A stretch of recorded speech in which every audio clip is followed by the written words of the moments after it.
Philippe Brzezinski, soyez le bienvenu dans le studio RFI Roumanie. Vous êtes venu à Bucarest pour la conférence annuelle de la Fédération internationale de coaching de Roumanie. On va parler évidemment de coaching et de culture dans cette émission réservée au coaching. Nous l'avons d'ailleurs baptisé Vol au-dessus d'un nid de coach, juste pour faire un peu fou. Parce que, bon, en France, on dit déjà qu'ils sont un peu fous, ces Roumains. Vous avez marié le coaching à la diversité culturelle. Vous avez beaucoup voyagé et croisé beaucoup de cultures différentes de la vôtre. Avant de parler de coaching, dites-nous comment vous trouvez le pays de Dracula. Quel effet vous fait-il? Vraiment, j'ai beaucoup de plaisir à être ici. Il ne m'a pas fait peur, comme on aurait pu le croire en pensant à Dracula, mais plutôt un accueil extrêmement chaleureux. Et il y avait un esprit de bienveillance, de curiosité lors de cette conférence à laquelle j'ai eu le plaisir de participer. Donc, je suis ravi d'être ici. Vous vous êtes penché sur les différences culturelles pour les connecter au coaching. En général, quand on parle de culture, tout le monde a l'impression de savoir ce que c'est. La culture semble vraiment être une évidence. C'est une conviction très répandue. Mais tout le monde a l'impression de savoir ce que c'est. Mais pour vous, c'est quoi la culture?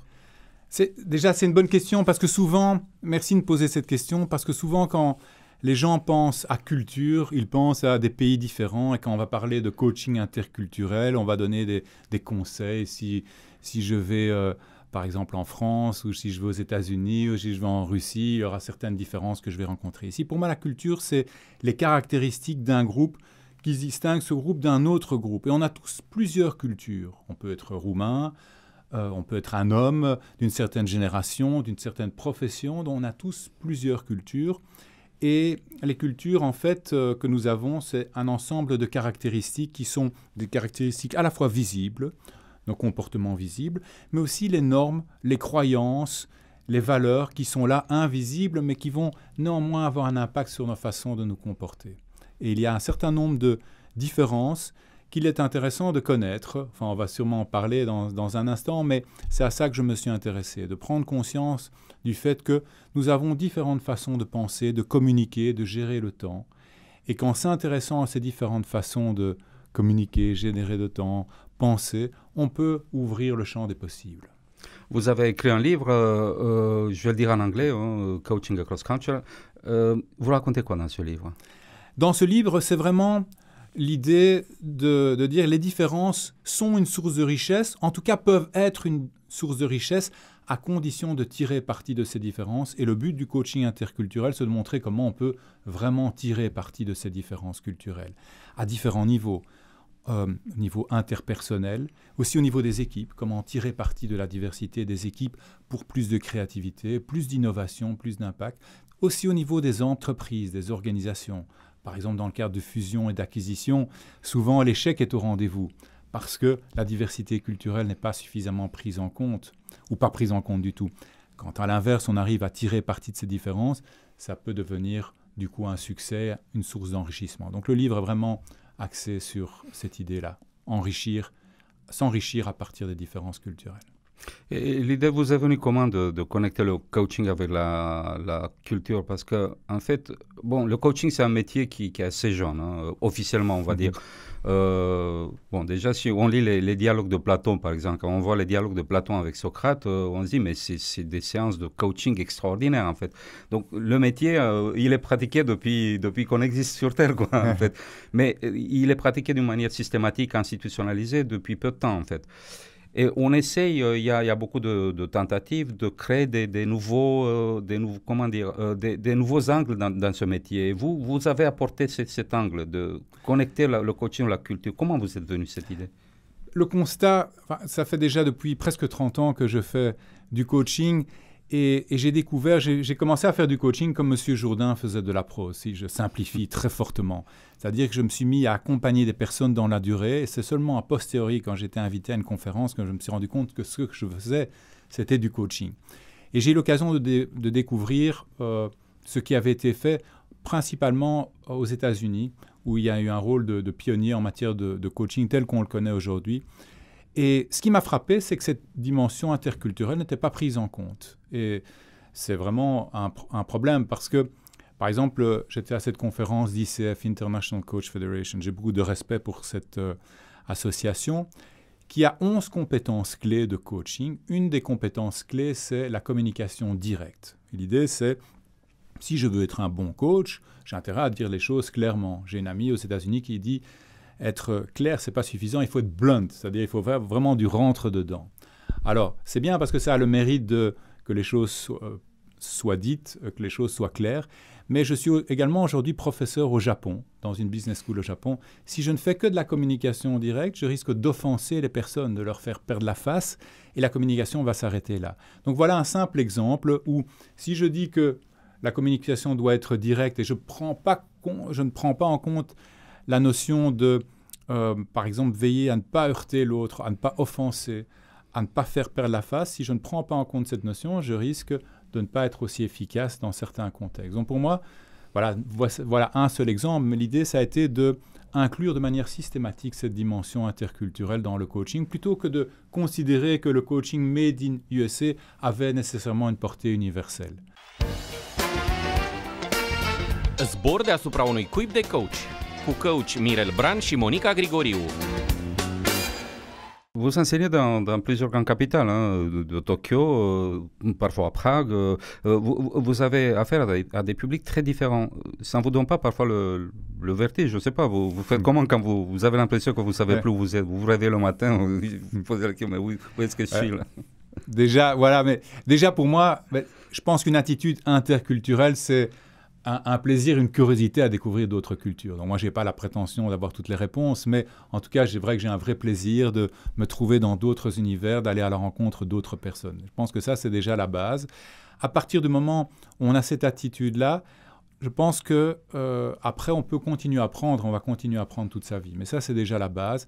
Aussi, l'autre attitude, c'est pour moi, dans chaque culture, de voir qu'est-ce qui est intéressant, non seulement qui aide les gens dans ce pays-là ou dans ce contexte-là à fonctionner, à vivre, mais qu'est-ce que moi je peux apprendre de ces personnes qui vont non seulement m'aider à être un meilleur coach, mais aussi peut-être un meilleur être humain. Donc je viens avec une attitude de curiosité, une envie d'apprendre, et ça, souvent c'est communicatif, parce que si on s'intéresse, et ça doit être sincère, vraiment sincèrement aux personnes, elles auront tendance, elles aussi, à s'intéresser davantage à nous, et donc c'est chaque fois un plaisir. Et dans chaque endroit, je pense qu'il y a des choses intéressantes à découvrir. Enfin, il y a des exceptions, mais des endroits peut-être plus problématiques, mais la plupart des endroits, en tout cas, il y a des choses formidables à découvrir. En fait, en vous écoutant, je me disais que la relation avec l'autre, la relation à l'autre, c'est une sorte de révélation. En fait, c'est la relation à l'autre qui nous révèle qui nous sommes, parce que on a besoin de cette relation quelque part dans l'adversité, pas dans l'adversité, mais dans la différence, parce que si je ne vois pas mes différences par rapport aux autres, c'est paradoxal en quelque sorte. C'est ces différences-là qui m'aident à mieux me saisir, en fait. Oui, c'est vraiment une remarque tout à fait pertinente, parce que toutes ces différences, elles existent déjà en nous, de façon cachée, de façon latente. Et c'est vrai qu'au travers de cette rencontre, je vais découvrir une partie qui existait en moi, mais dont je n'étais même pas forcément conscient. Et c'est vrai que dans le livre, dans mes deux livres, donc le coaching interculturel, comme le dernier livre, Leadership et Coaching Global, je mets vraiment en avant cette notion de se découvrir au travers de la rencontre que je peux avoir avec l'autre. Au travers de cette rencontre, je vais découvrir des facettes de ma personnalité dont je ne soupçonnais même pas l'existence. Et ça, c'est très différent d'une notion plutôt statique, figée de la culture. Parfois, des gens disent « je suis de tel pays ou de telle religion ou de telle génération, donc je suis comme ça ». C'est un peu dommage de se restreindre de cette façon. Il ne s'agit pas de renier ses origines ou les différents groupes culturels auxquels on appartient, mais tout en cultivant la richesse de nos cultures, on peut continuer à apprendre des autres et ainsi, toute notre vie, continuer à apprendre, à découvrir d'autres parties de nous-mêmes et ainsi mieux entrer en relation avec les autres. Ça me fait penser à la racine latine du mot raisonner, parce que quand vous dites que l'autre me fait découvrir, la différence par rapport à l'autre me fait découvrir les différences que j'ai déjà en moi-même. En fait, qu'est-ce qui se passe? Si je comprends bien, quand je suis dans le rapport avec l'autre, il y a quelque chose qui résonne. Il me fait résonner à quelque chose. Il y a quelque chose en lui qui résonne en moi. Et en latin, la racine du mot, c'est résonne. La racine de la résonance, c'est résonne. Et résonne, c'est aussi la racine du mot raison. C'est une racine commune. Donc, comprendre, c'est raisonner. Donc, je raisonne à l'autre et je me comprends. Absolument. C'est beau, ça. Absolument. C'est-à-dire que un des points importants dans le coaching, c'est de mieux se connaître. Et on peut mieux se connaître de différentes façons. Alors, je ne sais pas si c'est le sujet qu'on peut aborder maintenant, mais au-delà de l'aspect interculturel, dans le deuxième livre que j'ai écrit, je parle de coaching global, où il s'agit de se connaître sous des angles variés qui vont du physique jusqu'au spirituel. Et au plus on se connaît, au plus je pense qu'on peut ouvrir de nouvelles possibilités pour plus d'épanouissement, plus de performance, plus de bonheur aussi en quelque sorte. Zbor deasupra unui cuib de coach, cu coach Mirel Bran și Monica Grigoriu. Votre livre peut être une réponse à ce qui nous arrive aujourd'hui. Alors, nous ouvrir un peu les yeux. Alors j'ai pas la prétention que le livre va être la panacée universelle et va empêcher toute une série tous les conflits qui pourraient survenir. En revanche, je pense que là où le livre peut être une réponse, c'est qu'il y a des choses qui sont en dehors de notre contrôle. Alors on peut s'en faire, se lamenter par rapport à tout ça.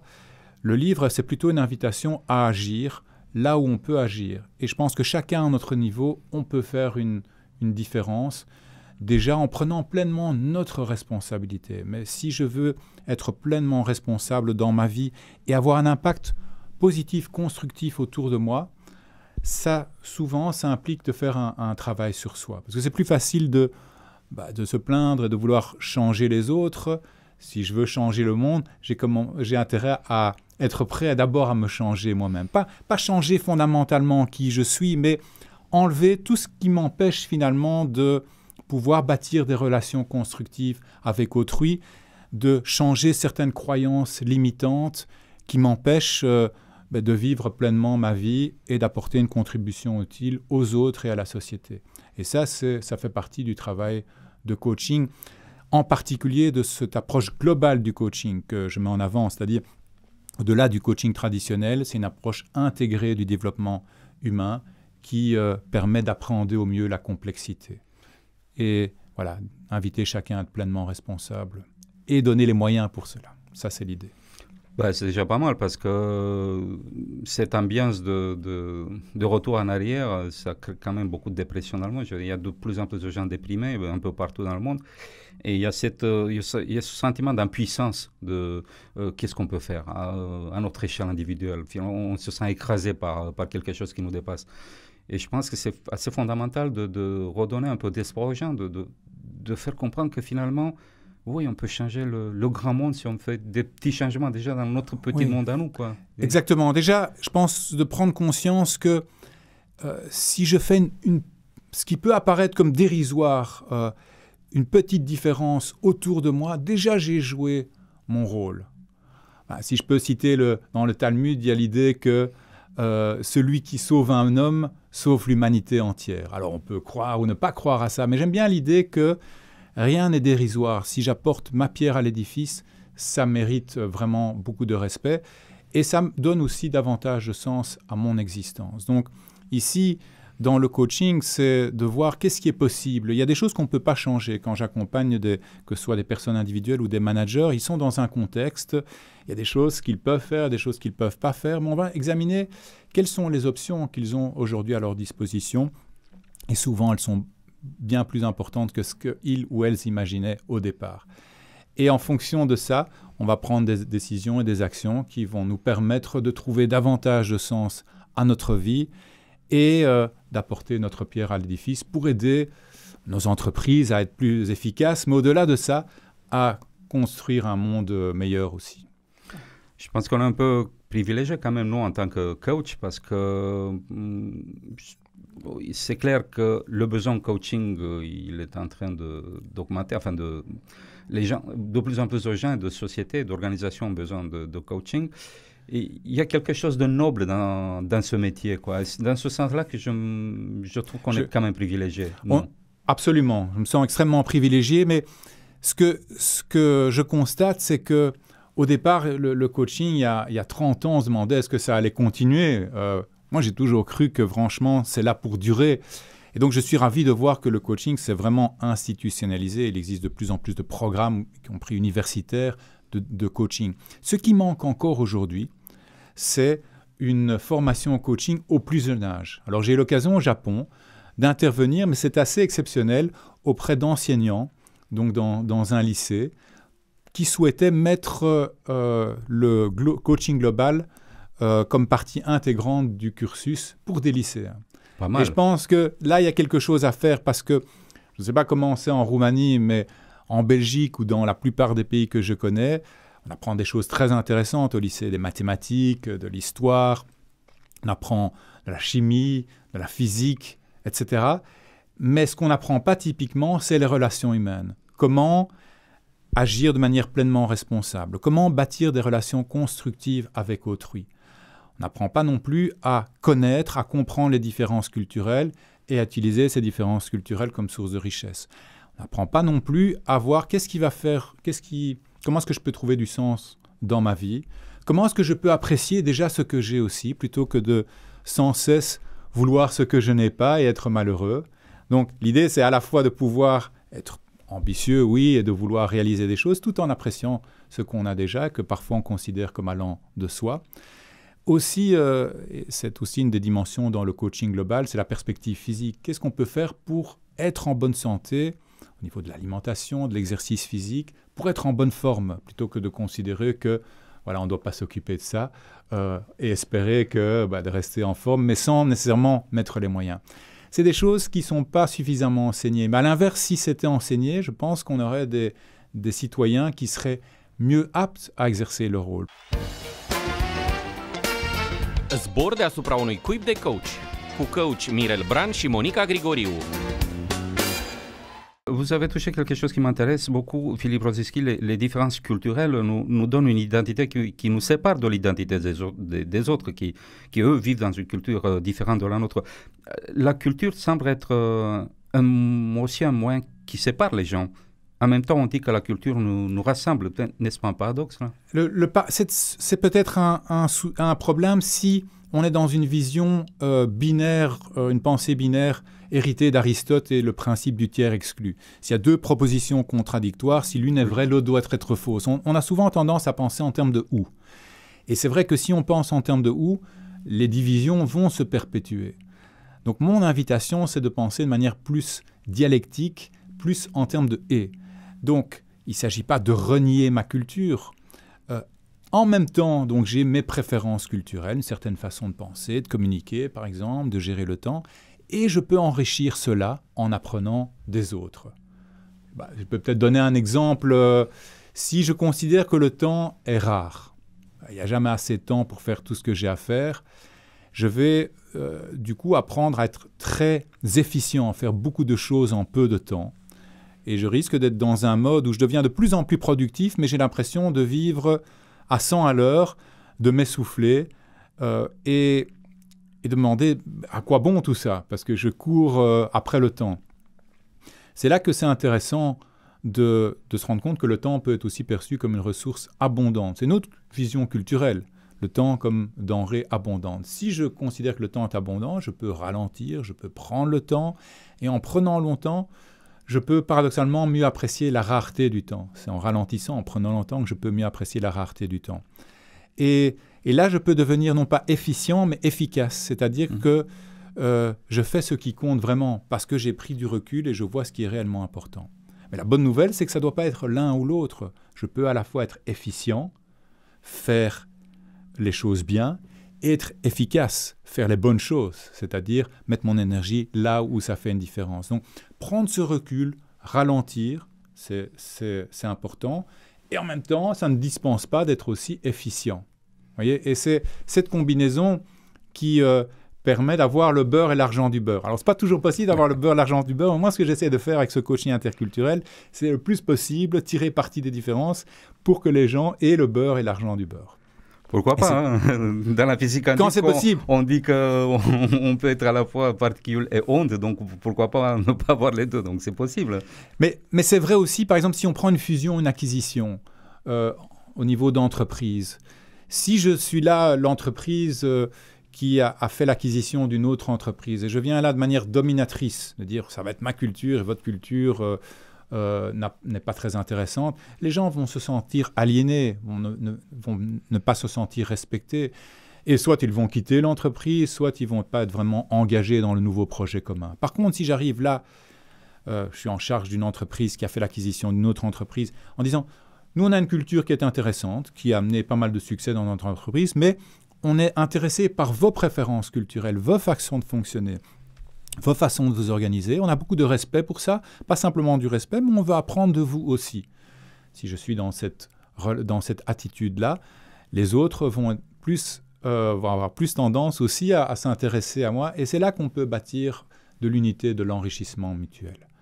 Voilà, ça c'est avec la perspective culturelle, mais dans le livre sur le leadership et coaching global, il y a encore d'autres pistes de développement humain. Par exemple, sur le plan psychologique aussi, on peut apprendre de différentes perspectives psychologiques et se donner de plus en plus de moyens d'utiliser au mieux notre potentiel humain. Plutôt que dans des querelles de clochers, psychanalyse qui critique la psychologie comportementale, qui critique la psychologie positive. Ici, pour moi, l'idée, c'est que chacune de ces écoles a quelque chose d'intéressant à proposer.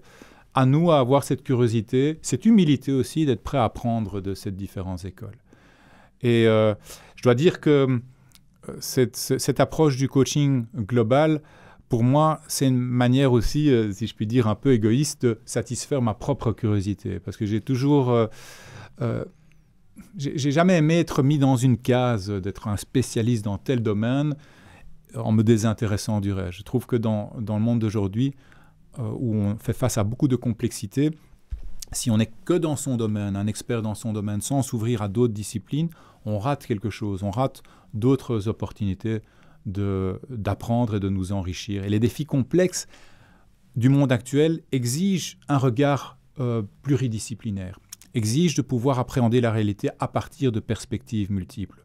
Et donc il faut que notre démarche du coaching et du développement du leadership prennent en compte cette complexité et proposent aussi de regarder la réalité du leadership à partir de perspectives multiples. Zbor deasupra unui cuib de coach, cu coach Mirel Bran și Monica Grigoriu. Philippe Rosinski, je vais vous poser une question plus personnelle. Si vous n'étiez pas coach, vous seriez quoi? Si je n'étais pas... Alors, j'étais au départ, je peux déjà dire, au départ, moi j'ai fait des études de Polytechnique. Donc, je suis ingénieur et puis j'ai été à l'université de Stanford faire une maîtrise. Donc, j'ai déjà été autre chose que coach. J'ai déjà été ingénieur, manager, leader. Et donc, c'est une manière de répondre à la question. Mais ce que je ferais d'autre, aujourd'hui, je ne sais pas franchement, parce que je pense avoir trouvé un métier qui est plus qu'un métier pour moi, qui est une vraie, je pense, vocation. J'ai un réel plaisir à exercer ce métier quand je vois surtout l'impact que ça peut avoir sur les personnes, un impact constructif. Donc ça, c'est extrêmement gratifiant et j'ai l'impression à mon niveau de faire un travail qui est utile pour les personnes, pour les équipes avec lesquelles je travaille. J'ai récemment pu travailler avec une équipe où il y avait un conflit entre deux fortes personnalités au sein de cette équipe. Et c'est dommage parce que cette entreprise fait un travail extrêmement utile dans la société d'aujourd'hui. Et donc, cette perte d'efficacité dans l'équipe empêchait cette équipe de réaliser pleinement sa mission. Au terme du parcours, qui n'a pas duré finalement très longtemps, ils se sont rendus compte qu'il y avait des incompréhensions ce n'était pas un problème vraiment de personnes, il y avait des incompréhensions culturelles, il y avait des pièges psychologiques dans lesquels ils étaient tombés, mais qu'ils ont pu dépasser. Et donc, ces personnes se sont non seulement rabibochées, mais en sont venues à pleinement s'apprécier. Et du coup, l'équipe est en position de pouvoir mieux réaliser sa mission. Et ça, c'est formidable quand même comme expérience. Ça aussi, c'est un privilège de voir vraiment le fait de ton travail presque en direct, quoi, je veux dire. Oui, là, c'était vraiment, je dois dire, le team leader, parce que c'était un problème qui durait déjà depuis des mois et des mois. À la fin, c'était que 2 journées, on va se revoir. Je disais, j'en reviens pas. Je ne pensais pas qu'en 2 journées, ça pouvait avoir un impact comme ça. Et donc là, c'est vrai que pour moi, c'est une source de satisfaction. Parce que ce que je vise, c'est pas simplement que les gens soient contents en termes d'un processus, parce que je vais les challenger, c'est un vrai travail qui est fait, mais que ça puisse avoir un impact véritable. Souvent, d'ailleurs, c'est un des soucis avec certaines formations, c'est que les gens peuvent être contents, c'est sympathique, mais les entreprises investissent beaucoup d'argent sans qu'il y ait nécessairement un retour dans les formations de leadership. Pour moi, ce qui compte, c'est que ça ait un véritable impact. Pas simplement un impact que les gens soient contents, mais que sur le terrain, il y ait des différences en termes de résultats. Ça peut être, par exemple, une entreprise avec laquelle j'avais travaillé. Les gens se plaignaient parce que dès qu'il y avait de nouvelles positions de leadership qui s'ouvraient, l'entreprise allait recruter des gens à l'extérieur, ce qui coûtait très cher, mais qui est aussi très frustrant pour les leaders en place qui se disent « nous, on n'est pas assez bons. Moi, je pense que j'ai le potentiel, mais simplement, je n'ai pas eu l'occasion de me développer. » Et donc là, le programme, ça a été un programme sur mesure que j'ai eu l'occasion de développer et puis de mettre en œuvre. Au terme de ce programme, il y a eu de plus en plus de promotions internes, ça a été mesuré. Et donc ça rapporte de l'argent à l'entreprise parce que ça évite de devoir engager des gens de l'extérieur et aussi de perdre des gens de talent qui sont frustrés de ne pas avoir des opportunités de développement. C'est ça qui m'intéresse, pouvoir avoir un impact, et l'impact peut être de différentes natures, quoi. Le temps vole, on approche la fin de notre émission. Philippe Brzezinski, une dernière question. Vous avez sûrement eu des moments de doute dans votre vie, des moments où vous n'avez peut-être pas su comment faire. Permettez-moi une question très directe. Qu'est-ce qu'on fait quand on ne sait plus quoi faire? Qu'est-ce qu'on fait? Un moment, oui, j'ai eu des périodes de doute qui m'ont amené à un moment à faire ce changement très important dont je parlais. C'était maintenant, il y a déjà plus de 30 ans. Mais je pense que c'est de pouvoir accepter un moment de lâcher prise. Je ne sais pas. Et d'être prêt à se faire aider à ce moment-là et être prêt aussi à se remettre en question. Et à toujours avoir la foi que de nouveaux choix sont possibles.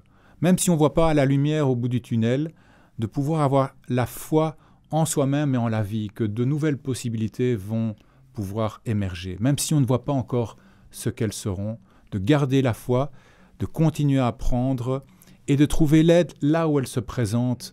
Et parfois, il y a ce phénomène de synchronicité qui se produit, dont je parle aussi dans le livre. C'est une vision, on est souvent dans une vision mécaniste du monde, et là, je parle d'une vision de la complexité, avec des phénomènes tels que la synchronicité, c'est-à-dire des hasards qui défient les lois des probabilités. Si dans ce moment de doute, parfois il y a des rencontres qui se font. Si je m'ouvre à ces rencontres, c'est des personnes qui peut-être sont là pour nous montrer le chemin ou un autre chemin. Si je m'ouvre à ça, de nouvelles possibilités peuvent se présenter à moi. Randevu despre învăț și dezvăț ale vieții. Zbor deasupra unui cuib de coach cu Mirel Bran și Monica Grigoriu la RFI România.